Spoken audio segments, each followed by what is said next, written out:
आगे बढ़ते हैं। राउस एवेन्यू कोर्ट में केजरीवाल के फैसले में देरी हो रही है। पहले 4:30 बजे फैसला आना था, लेकिन अब ये देरी हो रही है। सीबीआई ने केजरीवाल की 5 दिन की रिमांड मांगी है। शाम 6:30 बजे केजरीवाल पर फैसला आएगा। 4:30 आना था, अब 6:30 आएगा।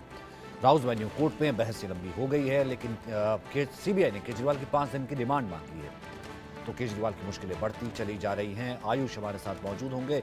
राउस एवेन्यू कोर्ट में केजरीवाल के फैसले में देरी, पहले आना था 4:30, अब आएगा 6:30। आयुष, इंतजार क्यों हो रहा है लंबा?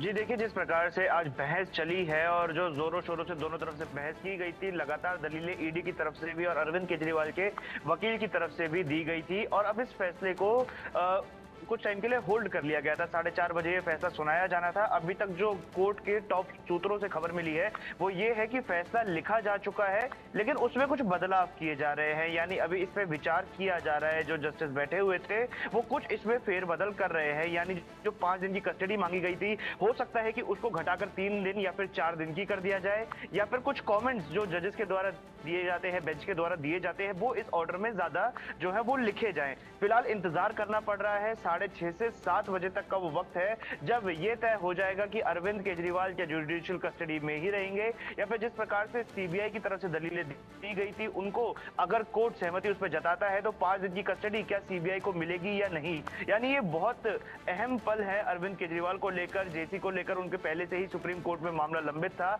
जिसमें अब आने वाले दिनों में हाई कोर्ट के फैसले के खिलाफ उनके वकील सुप्रीम कोर्ट जाएंगे और वहां पर बेल के लिए दरखास्त करेंगे। और उससे ठीक पहले जब सीबीआई अब कस्टडी लेने की बात कर रही है, सीबीआई ने गिरफ्तारी तो दोपहर को ही कर ली थी, अब कस्टडी की बात कर रही है। यानी अगर सुप्रीम कोर्ट आने वाले दिनों में अरविंद केजरीवाल को जमानत दे भी देता है तो सीबीआई की कस्टडी में अरविंद केजरीवाल को रहना पड़ेगा। तो ये कुछ अहम पल है कि एक बहुत अहम डिसीजन ये अरविंद केजरीवाल के जीवन के लिए होने वाला है कि क्या उन्हें बाहर आने का मौका मिल पाएगा या अभी कुछ दिन और उन्हें ऐसे ही कभी जेसी में कभी कस्टडी में रहना पड़ सकता है। जी, तबीयत कैसी है, इसके बारे में इंफॉर्मेशन बाहर आई?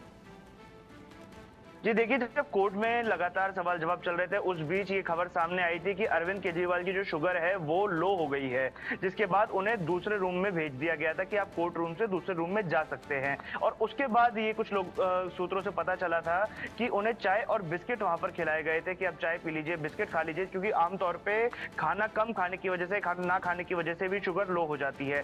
ऐसे में उन्हें चाय पिलाई गई, बिस्किट खिलाए गए, जिसके बाद जब अरविंद केजरीवाल को कोर्ट रूम से निकलता हुआ देखा गया तो वो थोड़े कमजोर से तो लग रहे थे, लेकिन स्वस्थ थे। वो खुद ही चलकर कोर्ट रूम से बाहर जा रहे थे। जी, बहुत बहुत शुक्रिया आयुष, फिलहाल इस बातचीत के लिए।